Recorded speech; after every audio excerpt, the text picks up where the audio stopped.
एक बहुत ही बड़े ब्रांड नेम जेएसडब्ल्यू के साथ आने वाली कंपनी जेएसडब्ल्यू सीमेंट का आईपीओ ओपन होने वाला है इस वीक में। अब बस सोचने वाली बात यह है कि यह कंपनी अपने इन्वेस्टर्स को मल्टी बैगर रिटर्न्स देगी या फिर मल्टी लोगों को बैगर बना देगी खराब लिस्टिंग गेन के साथ। एक एक पॉइंट को कवर करेंगे आज के इस वीडियो में। देखिए एकदम बेसिक से स्टार्ट करूंगा, एडवांस लेवल तक ले जाएंगे, सारे पॉइंट कवर हो जाएंगे। 2006 में कंपनी इनकॉर्पोरेट हुई थी। एक बड़े ब्रांड नेम जेएसडब्ल्यू ग्रुप से कंपनी आती है, विच इज एन एडवांटेज कि कंपनी के पास बैकिंग काफी स्ट्रांग है।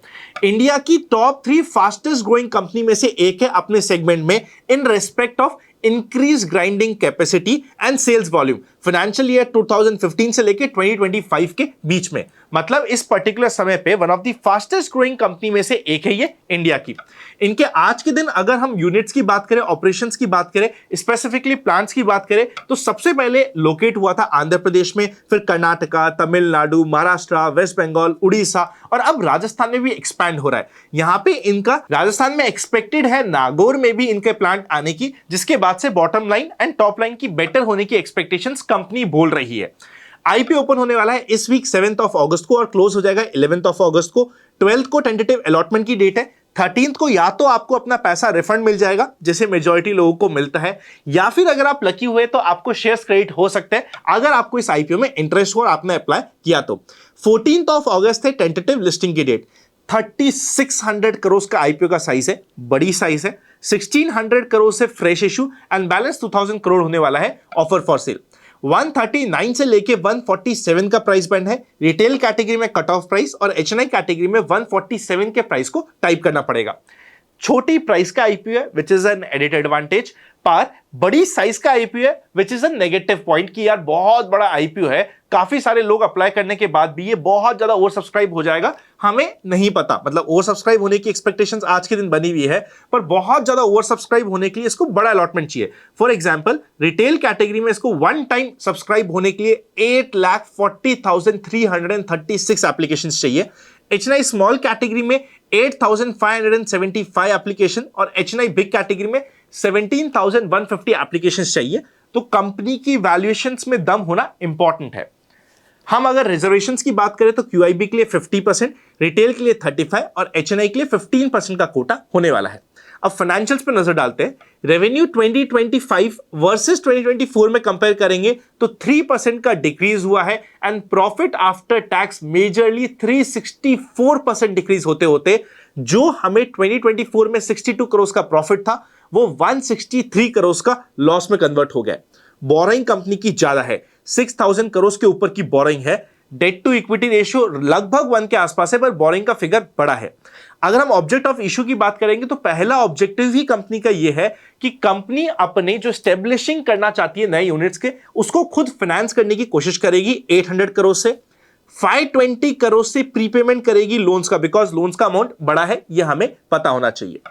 नेक्स्ट, टोटल मार्केट कैप की बात करें तो रफली 20,000 करोड़ के मार्केट कैप पे ये कंपनी आने की कोशिश कर रही है। इनके पास पीयर कंपैरिजन काफी सारे होने वाले हैं, पर रिटर्न ऑन इक्विटी नेगेटिव है, रिटर्न कैपिटल एम्प्लॉयड 7% का है, पैट मार्जिन नेगेटिव था लास्ट ईयर पर उससे पहले पॉजिटिव था, एबिडा मार्जिन 13.78% के आसपास का है। इवन ईपीएस पी रेशियो दोनों ही नेगेटिव रहेगा बिकॉज कंपनी लॉस में थी।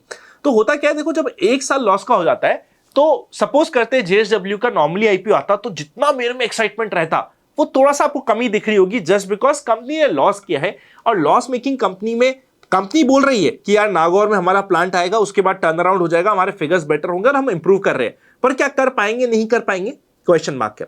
इससे पहले हम पेयर कंपैरिजन में जाए, अगर अभी तक आपके पास म्यूचुअल फंड का एसआईपी का पोर्टफोलियो नहीं और आप चाहते हो कि हमारी टीम आपको मदद करे तो डिस्क्रिप्शन में हेल्पलाइन नंबर और लिंक मिल जाएगा, या तो आप फॉर्म भर सकते हैं या फिर सिर्फ डिस्क्रिप्शन में दिए गए नंबर पे कॉल करके कनेक्ट कर सकते हैं। हमारी टीम आपको प्रॉपर्ली हेल्प करेगी, गाइड करेगी। और हमारी बुक परचेस करना चाहते हैं उसके लिंक भी आपको डिस्क्रिप्शन में मिल जाएंगे। पेयर कंपैरिजन में आते हैं, अल्ट्राटेक सीमेंट पी रेशियो 60 का, अंबुजा पी रेशियो 36 का, श्री सीमेंट पी रेशियो 97 का, डालमिया भारत पी रेशियो 60 का, जेके सीमेंट 59 का पी रेशियो, रैमको सीमेंट रफली 100 के ऊपर का P ratio and the Indian cement का पी रेशियो चल रहा है 2.3 का। कंपैरिजन कर रहे हैं पीयर से तो हमें ऐसा लग रहा है कि कंपनी ने ठीक अच्छी वैल्यूएशन डिमांड करी है, बहुत ज्यादा सस्ती नहीं है। जैसे इस वीक में हमारे सामने एक और आईपीओ आ रहा है जिसमें एक्सपेक्टेशन ही है कि यार 50% का लिस्टिंग गेन हो सकता है, वैसा यहां पर स्कोप कंपनी ने नहीं छोड़ा है। पर हाँ, अगर मार्केट का मूल माहौल सपोर्ट किया और निफ्टी 24,500 के ऊपर सस्टेन करता है तो धीरे धीरे इसके एज पर सोर्सेज जो ग्रे मार्केट प्रीमियम चल रहा है उसमें जंप देख सकता है। अभी जिस समय मैं ये वीडियो बना रहा हूं रफली 147 के इशू प्राइस के अगेंस्ट में 18-19 का जीएमपी चल रहा है, पर जीएमपी की मजे की बात यह है कि स्टेबल है। मतलब जो ग्रे मार्केट में काम कर रहा है ना, वो ये कह रहा है कि 12-13% का जीएमपी है और इस 12-13% के लिए अंधाधुंध बाइंग है। मतलब जितने चाहो बेच के चले जाओ। ये एक पॉजिटिव है बाय द वे आईपीओ के लिए कि यार जो जीएमपी वाला हैंड है, प्लेयर है, वो काफी स्ट्रांग है, ऐसा लग रहा है।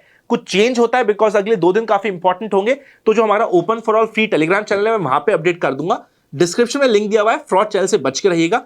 On the face of it इस वीक में हमारे सामने 2 मेजर आईपीओ आ रहे हैं। एक में हैवी लिस्टिंग इन पर लो प्रोबेबिलिटी ऑफ अलॉटमेंट की चांसेस है। दूसरा ये इसमें लो लिस्टिंग इन की एक्सपेक्टेशन है पर अलॉटमेंट के चांसेस कंपैरेटिवली ज्यादा होने वाले हैं। आपको अपने कैपिटल के अकॉर्डिंग चूज करना पड़ेगा।